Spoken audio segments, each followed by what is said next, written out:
Oke, kita sama-sama tahu kalau misalnya Google itu baru memperkenalkan produk-produk terbaru mereka. Ada Pixel 7, ada Pixel 7 Pro, serta Pixel Watch, dan juga yang paling baru nanti akan mengeluarkan Pixel Tablet. Tapi dibanding kalian membeli Pixel 7 dan juga 7 Pro, saya rekomendasikan kalian beli ini aja. Ini adalah Pixel 6a. Ini handphone baru dikeluarkan beberapa bulan yang lalu dan saya sudah menggunakan smartphone ini sekitar 3 mingguan dan saya banyak hal yang saya rasakan positif. Banyak kesan positif yang saya rasakan dan saya akan bahas di video kali ini. Setelah saya menggunakan handphone ini selama 3 minggu, ada 4 poin yang saya rasa itu adalah hal kelebihan dari handphone ini, atau 4 hal tersebut menjadi favorit saya. Yang pertama adalah desain, kemudian kedua adalah Android experience, yang ketiga adalah kamera, dan yang keempat adalah layar.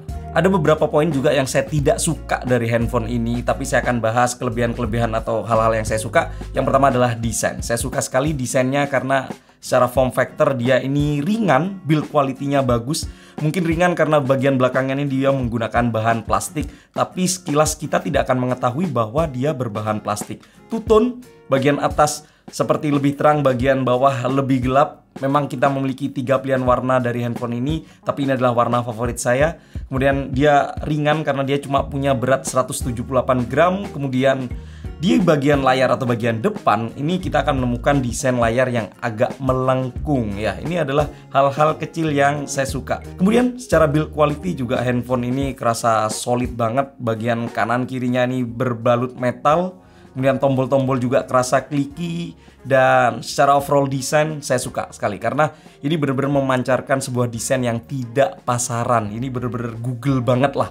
Kalau misalnya kita ngangkat handphone ini di tempat umum kayak gini, ini kita akan tahu bahwa ini nggak biasa. Ini bukan handphone yang ada di pasaran kebanyakan. Kemudian hal yang kedua yang saya suka dari handphone ini adalah Android experience-nya. Kita tahu bahwa untuk handphone Google Pixel itu dia sudah menggunakan UI benar-benar pure Android milik dari Google itu sendiri. Tidak ada software-software lebay, tidak ada aplikasi yang tidak penting, benar-benar to the point. Dan itu saya ngerasa ini kayak iPhone-nya Android gitu loh. Dan secara software sendiri dia akan mendapatkan update software sampai tahun 2025 untuk OS-nya. Kemudian untuk update security-nya sendiri dia akan dapat update sampai dengan 2027. Dia sudah menggunakan Android 13. Memang pada saat pertama kali saya mendapatkan masih Android 12, tapi selang sekitar 2 minggu kemudian itu saya sudah mendapatkan handphone ini dapat kita update ke Android 13. Lalu kemudian ada beberapa software-software yang benar-benar hanya ada pada handphone ini atau Google Pixel ya. Yang pertama itu adalah transkrip instan.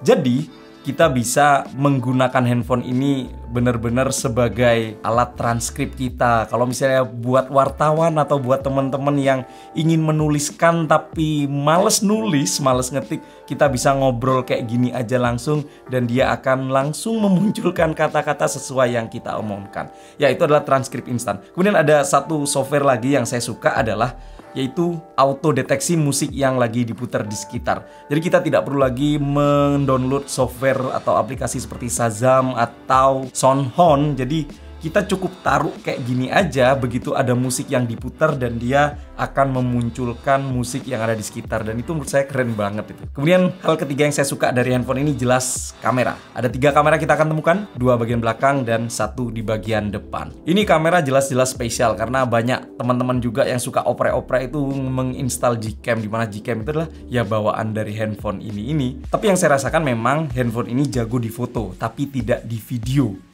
Untuk foto sendiri kalau misalnya di kondisi outdoor kayak gini, itu saya berani ditarungkan dengan handphone flagship yang ada di dunia, baik Android maupun iPhone ya.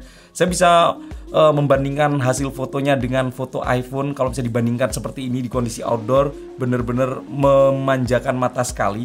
Dan yang saya suka adalah color production atau warna dari hasil foto handphone ini itu bener-bener cocok banget buat kulit orang Indonesia. Karena bikin kulit kita tuh kerasa glowing tapi tidak lebay kayak handphone Oppo, Vivo yang kayak gitu. Tapi bener-bener bikin bright dan rasanya tuh enak banget di mata. Dan seperti yang saya bilang tadi bahwa untuk perekaman video handphone ini menurut saya agak kurang. Karena sebagai contoh kalau misalnya dibuat ngerekam video 4K itu kita nggak bisa ngerekam pakai lensa ultra wide-nya.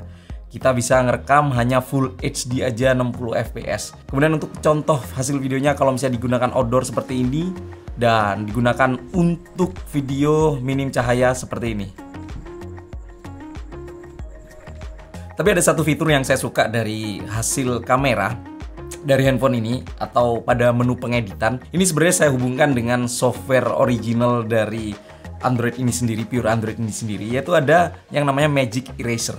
Jadi kalau misalnya kita ngerasa kita foto di tempat umum dan kemudian di belakang atau background itu ada orang, kita benar-benar bisa menghapus secara instan. Oke, saya akan demonstrasikan seperti apa Magic Eraser. Jadi tap edit aja, kemudian masuk ke alat dan di sini ada opsi penghapus ajaib. Jadi begitu saya tekan, dia akan mendeteksi terlebih dahulu objek-objek yang bisa kita hapus. Dia akan mendeteksi bahwa di belakang itu ada objek dan kalau saya tekan seperti ini objeknya, yes, objek di bagian belakangnya akan hilang begitu saja dan bisa kita langsung simpan. Jadi kita bisa langsung lihat foto before dan afternya dan itu benar-benar halus banget sih. Itu harus saya akui, ini keren banget fiturnya sih. Kemudian poin keempat yang saya suka adalah layar. Memang layarnya ini masih 60 Hz. Agak disayangkan memang, tapi menurut saya nggak masalah karena secara teknologi dia menggunakan layar OLED dengan berukuran 6,1 inch Full HD 1080x2400. Dan menurut saya ini bener-bener oke banget. Secara kalau misalnya saya gunakan di kondisi outdoor, dia juga bisa memberikan tampilan yang masih bisa dilihat mata. Kemudian karena dia sudah menggunakan layar OLED, jadi bagian hitam atau bagian blacknya itu kerasa deep banget dan itu bener-bener enak banget. Hal-hal kecil yang saya suka dari handphone ini adalah dia sudah memiliki stereo speaker jelasnya. Kemudian IP67. Ya, jadi sudah tahan air dan tahan debu. Nah, itu adalah beberapa poin yang saya suka dari handphone ini. Tapi bukan berarti handphone ini sempurna. Ada beberapa poin yang saya rasa adalah kekurangan dari handphone ini atau hal yang saya tidak suka. Yang pertama adalah saya tidak suka kalau misalnya sidik jari dari handphone ini, under display fingerprintnya ini agak kerasa tidak terlalu cepat. Saya ngerasa ini agak lemot. Harus kayak presisi banget baru bisa. Dan kalau misalnya kita bandingkan dengan handphone di harga serupa, ini benar-benar agak ketinggalan sih. Bahkan kalau misalnya kondisi layarnya itu belum menyala, itu nggak bisa langsung kita aktifkan fitur fingerprintnya. Jadi harus pastikan bahwa layarnya nyala dulu sekali baru bisa. Dan itu ya menurut saya ada salah satu kekurangan yang bakal mengganggu user experience-nya. Kemudian yang saya tidak suka adalah tidak ada wireless charging. Di kotaknya pun tidak disertakan kepala charger dan baterainya juga menurut saya so-so aja. Saya gunakan handphone dari pagi, habis sekitar sore jam 6-an, jam 7. Nggak bisa sampai bertahan sampai malam. Mungkin gara-gara kapasitas baterainya 4410 mAh, nggak terlalu besar. Dan ya secara user experience baterainya seperti itu.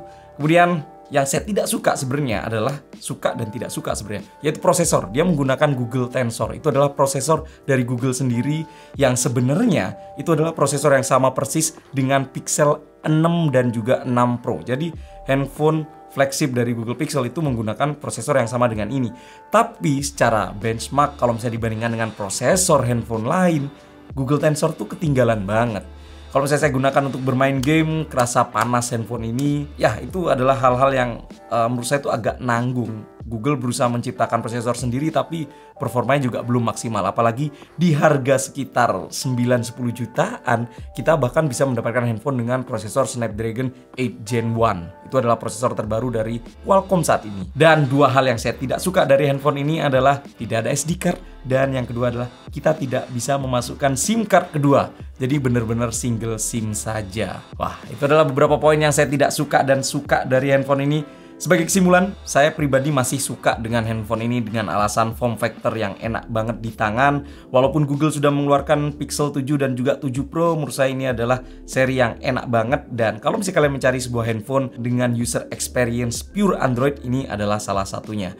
Kalau misalnya ada yang bilang, bro itu kan nggak resmi. Nggak. Saat ini handphone yang kayak gini itu sudah bisa kita beli secara resmi. Kenapa? Karena kita bisa mendatangkan handphone ini secara resmi, membayar pajak. Karena kalau misalnya kita belum membayar pajak, kita tidak akan bisa mendapatkan handphone yang bisa nyambung ke internet alias emailnya keblokir.